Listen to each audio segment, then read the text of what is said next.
Welcome to the Deep Dive. Glad to be here. Today, we're looking at a really compelling story. It's about some ancient Thai statues, finally heading home after decades away in a U.S. museum. Yeah, it's quite the journey. We've been digging into an Al Jazeera piece that really lays out the story of these specific artifacts. And it also touches on that bigger picture, doesn't it? The whole complex issue of, repatriating cultural heritage. Absolutely, it's a huge topic. So get ready, because you're going to hear some, frankly, surprising details about where these statues came from and the very long road they've traveled. Right. And our mission, really, with this deep dive is to understand why this particular return is so significant. We want to explore the history of these statues, how they left Thailand in the first place, and those larger questions around who really owns ancient artifacts, especially ones sitting in museums far from their origin. Okay, let's unpack this then. The Al Jazeera article, it really sets the scene well. It talks about this discovery back in the mid-1960s. Yeah, the Prakan Chai hoard, found at an ancient temple site in northeast Thailand. But it wasn't exactly a careful archaeological dig, was it? It quickly turned into, looting on a massive scale. That's putting it mildly, yeah.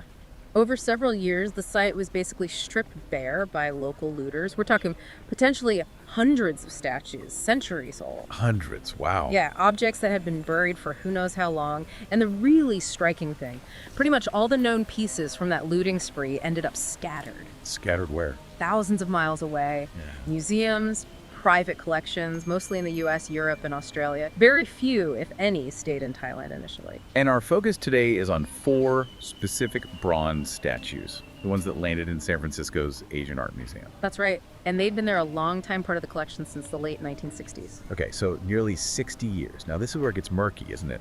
The article points fingers, or at least raises serious questions, about a British antiquities dealer, Douglas Latchford. Ah, yes, Latchford. Who was he? How does he fit into this picture? Douglas Latchford was, a pretty prominent figure in the Asian art world for decades, based himself in Bangkok, and he's widely suspected, strongly suspected, of making a fortune dealing in artifacts illicitly removed from Thailand, and also importantly from Cambodia. Illicitly removed meaning smuggled, essentially. Essentially, yes. Yeah. He reportedly had deep connections, auction houses, collectors, museums across the globe. The suspicion is he was instrumental in getting these Prakan Chai statues and many others spirited out of Thailand. Right. It paints a picture of a kind of shadow market operating behind the scenes. Very much so. It really shines a light on, let's say, the less transparent side of the international art trade back then. And the article mentions his daughter later agreed to return his private collection to Cambodia. That sounds significant. Extremely significant. In 2021, his daughter, Nalapan Kriansak, agreed to return over 100 artifacts valued at more than $50 million to Cambodia, a huge collection. Wow.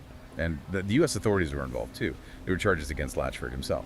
That's right. In 2019, a U.S. federal grand jury indicted him. Charges included things like falsifying shipping documents, wire fraud, all related to antiquities smuggling. But he never faced trial. No, he passed away in 2020 before the trial could happen. But the indictment, combined with that massive return of his private collection, it really underlines the alleged scale of this trafficking. Okay, so against this backdrop of Latchford and looting, Thailand hasn't just been sitting back. They've been actively trying to get their heritage back. Oh, definitely. And the article highlights some real progress lately, particularly with items in U.S. museums.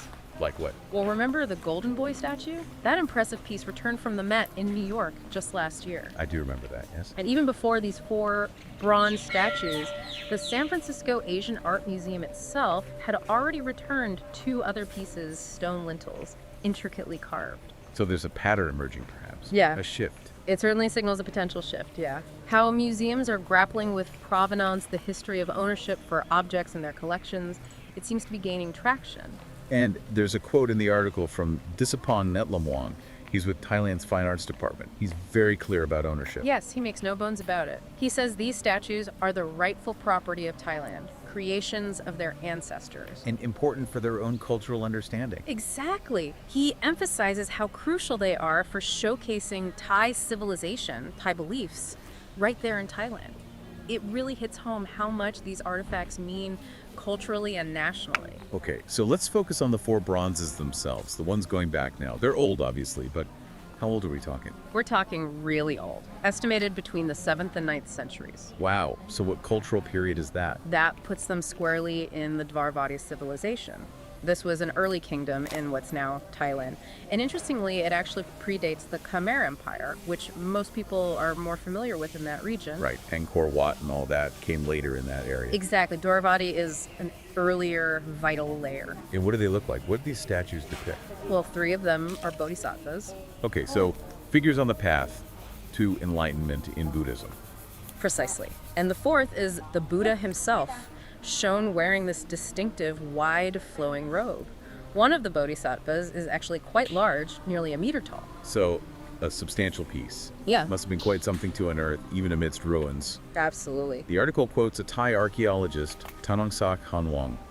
He really stresses their archaeological importance. What makes them so key to understanding Thai history? Well, what Tanongsak points out, and this is fascinating, is that these Prakan Chai bronzes provide really critical evidence for Buddhism's presence and importance in Thailand during a time when much of the surrounding region was still largely Hindu.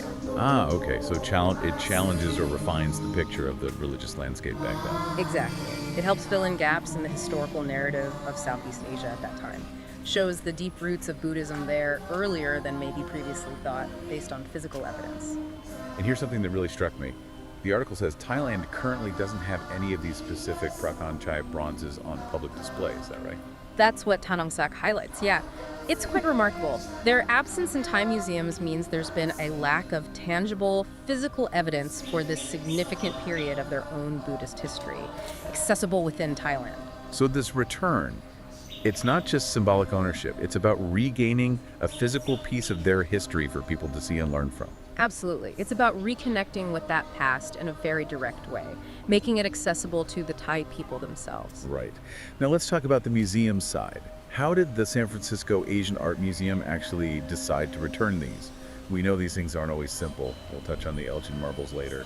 A very different story. Yeah, it's often a long process. According to the article, the museum's own acquisitions committee recommended the release last year. Okay. And then the body that oversees the museum, the Asian Art Commission, gave the final green light just this past April. But Thailand first contacted them back in 2019. What caused the delay?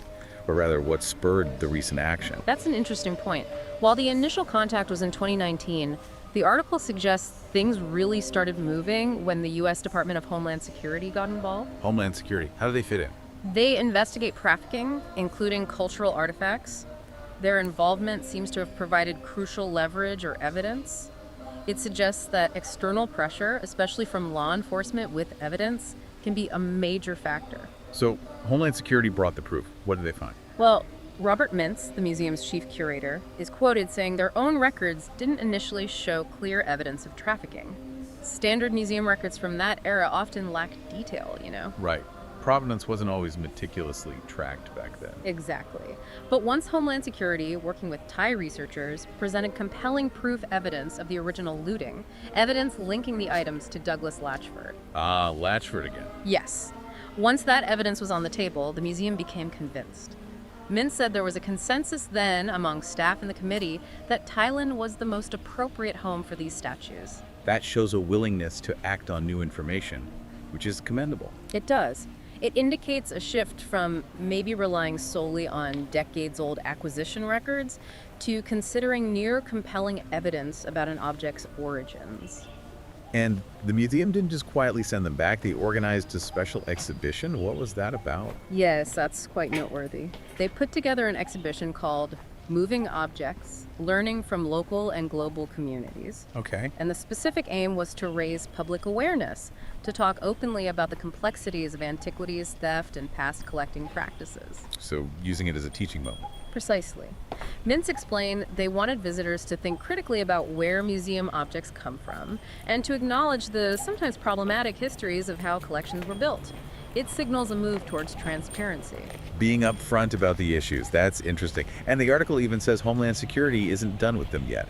They've asked the museum to look into more pieces. Yeah, that's a significant detail. Homeland Security has apparently asked the museum to review the provenance of at least 10 other pieces in their collection that are also likely from Thailand. 10 more. So this could just be the start for the San Francisco Museum. It certainly suggests this might be part of a larger review and potentially more returns down the line. a more thorough look at their Southeast Asian holdings. This whole situation, Thailand's success here, it really stands in contrast to some other long-running repatriation disputes, doesn't it? The article specifically mentions the Elgin marbles. Ah, yes, the classic example. The Parthenon sculptures, as they're also known, perhaps the most famous and longest-running repatriation fight. Just briefly, what's the story there? Well, these are incredible sculptures, 2,500 years old, removed from the Acropolis in Athens back in the early 1800s. By Lord Elgin. By agents working for Lord Elgin, yes. He was the British ambassador to the Ottoman Empire, which ruled Greece at the time. He claimed he had permission from the Ottoman authorities, though that's heavily disputed. He shipped them to Britain, sold them to the British Museum in 1816, and they've been there ever since. Greece has been asking for them back pretty much since they gained independence in 1832. But the British Museum and government say no. Consistently. They argue the acquisition was legal at the time, that they legally own them. It really highlights how complex these cases can be, with different legal and ethical viewpoints clashing. A very different outcome so far than the Thai statues. Yeah, starkly different. Now, the Al Jazeera piece includes Tess Davis from the Antiquities Coalition. She has some strong views on this whole area. She does. She talks about essentially a kind of colonialism still lingering in the art world. She challenges that old argument that Western museums are somehow the only or best custodians for these objects. The safe hands argument. Exactly. She points out quite rightly that these artifacts were often cared for perfectly well by their home communities for centuries, sometimes millennia, before the international art market created the demand that led to looting. So she's pushing back against that paternalistic view. Very much so. Her perspective forces us to look at the historical power dynamics and the impact of colonialism on why so many artifacts ended up where they are now. The article touches on the typical excuses museums sometimes use to hang on to disputed artifacts. What are some of those? Oh, you hear a few common ones. Things like the provenance is unclear or incomplete. We don't know for sure it was stolen. Right. Or the acquisition happened before modern laws or conventions against illicit trade were in place.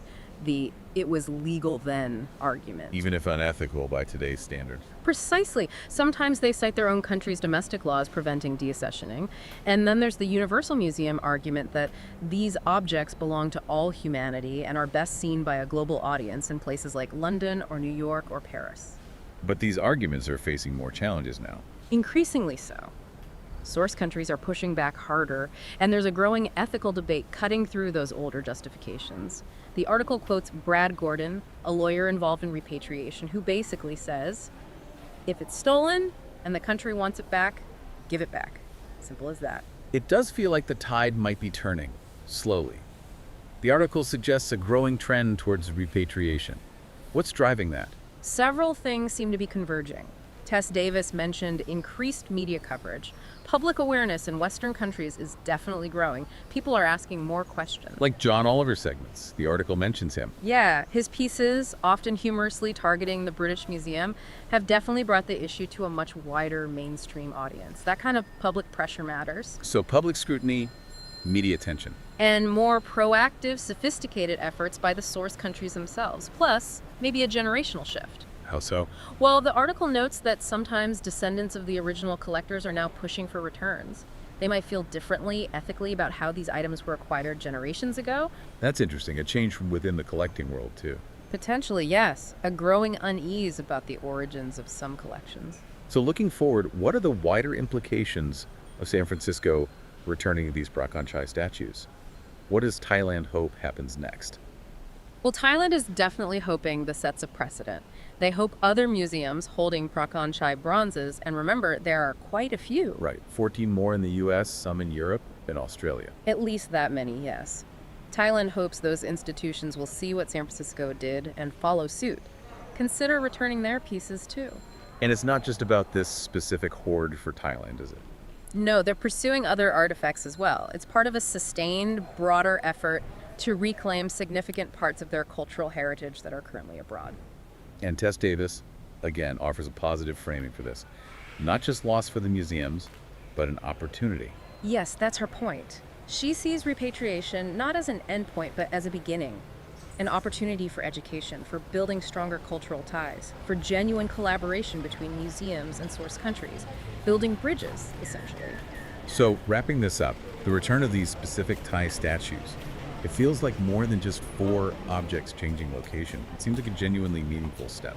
I think so. It's an acknowledgement of historical wrongs, perhaps, and definitely recognition of how vital cultural heritage is to a nation's identity and understanding of itself. Absolutely. And it leaves us, and you listening, with a pretty big question to ponder, doesn't it? It does. Given these complex histories, the varying success rates we see Thailand's progress versus the stalemate over the Elgin marbles, for example, what should the guiding principles be for owning and displaying ancient artifacts? Should there be universal rules? And who even gets to decide what those rules are? Exactly. It's a fundamental ethical question with huge implications for museums, for source countries, and for how we all engage with the past. A lot to think about there. Thank you for joining us for this deep dive.